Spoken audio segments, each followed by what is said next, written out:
সারা দেশে বিপুল উৎসাহ, উদ্দীপনা আর ধর্মীয় ভাবগাম্ভীর্যের মধ্য দিয়ে উদযাপন হয় ঈদুল আজহা। নিজ নিজ এলাকায় ঈদ উদযাপন করেছেন স্পিকার, মন্ত্রী, প্রতিমন্ত্রী, এমপি ও প্রধানমন্ত্রীর উপদেষ্টা সহ সরকারের উচ্চ পর্যায়ের দায়িত্বপ্রাপ্তরা। বৃহস্পতিবার সকালে ভোলার লালমোহন ঈদগাহে ঈদুল আজহার নামাজ আদায় করেন জাতীয় সংসদের স্পিকার হাফিজউদ্দিন আহমেদ। দেশবাসীকে ঈদের শুভেচ্ছা জানিয়ে তিনি বলেন, অনেক ত্যাগের পর আজ গণতান্ত্রিক অবস্থা ফিরে এসেছে। আল্লাহ রাব্বুল আলামিনের কাছে শুকর আদায় করি। দীর্ঘদিনের দুঃশাসনের অবসান ঘটিয়েছে ছাত্র জনতা এবং এই দেশের সাধারণ মানুষ এবং রাজনৈতিক কর্মীরা, যার ফলে দেশের ভয়ের আবহ কেটে গিয়েছে। একটি গণতান্ত্রিক সরকার দেশে প্রতিষ্ঠিত হয়েছে।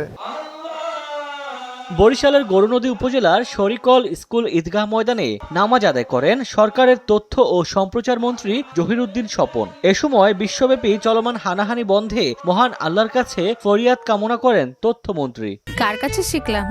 এই যে রাধুনী রেডিমিক্স গরুর মাংসের মশলা, গরু রান্নায় গুরু হওয়া কোনো ব্যাপারই না। এবারের এমন এক প্রেক্ষিতে ঈদুল আজহা আমরা উদযাপন করছি যখন বিশ্বের নানা জায়গাতে সংকট চলছে। আমাদের দেশে আমাদের নবনির্বাচিত সরকার একটা বিধ্বস্ত অর্থনীতিকে আবার নতুন করে ঢেলে সাজানোর জন্য কাজে নিয়োগ করেছে। আমাদের মাননীয় প্রধানমন্ত্রীর নেতৃত্বে আমরা এই চ্যালেঞ্জকে মোকাবেলা করার জন্য দেশবাসীর কাছে পবিত্র ঈদের দিনে আমরা দোয়া কামনা করি। ঈদের নামাজ শেষে নিজ এলাকা নেত্রকোনার দুর্গাপুর কলমাকান্দা পরিদর্শনে যান জাতীয় সংসদের ডেপুটি স্পিকার ও স্থানীয় সংসদ সদস্য ব্যারিস্টার কায়সার কামাল। পরে নিজ বাড়িতে গিয়ে বাবা মায়ের কবর জিয়ারত করেন তিনি। এ সময় উপস্থিত সবার সঙ্গে কুশল বিনিময় করেন। মাদারীপুরের ডাসার উপজেলায় ঈদের নামাজ আদায় করেন মাদারীপুর ৩ আসনের সংসদ সদস্য আনিসুর রহমান তালুকদার খোকন।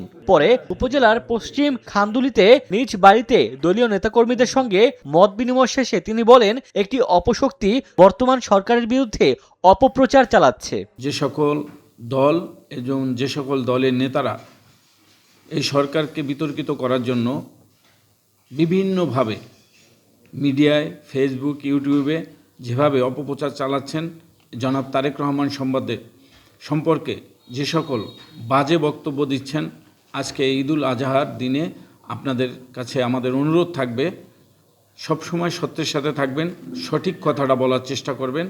ব্রাহ্মণবাড়িয়ার আখাউড়া উপজেলার বরিশাল গ্রামে ঈদের নামাজ আদায় করেন প্রধানমন্ত্রীর সহকারী একান্ত সচিব আব্দুর রহমান সানি। পরে প্রধানমন্ত্রীর পক্ষ থেকে এলাকাবাসীকে ঈদের শুভেচ্ছা জানান তিনি। মাননীয় প্রধানমন্ত্রী সবাইকে ঈদের শুভেচ্ছা দিয়েছেন, সবার কাছে দোয়া চেয়েছেন এবং আন্তরিকভাবে চেষ্টা করেছেন যাতে আমাদের ঈদটাকে খুব পিসফুলভাবে হয়। ওমর ফারুক, সময় সংবাদ।